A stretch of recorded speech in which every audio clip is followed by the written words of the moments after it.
Mga mahal kong kababayan, ang datos po ang magsasabi na nung sa panahon ni Pangulong Rodrigo Roa Duterte, masasabi ko na po na natakot ang mga kriminal.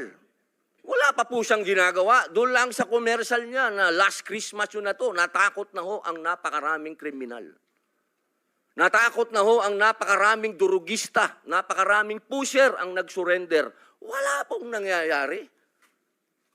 Sa salita lang po yun.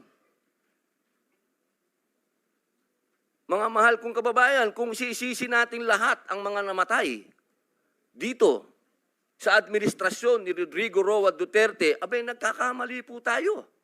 Alamin po natin kung ano ang drug underworld, kung ano ang mga drug syndicates.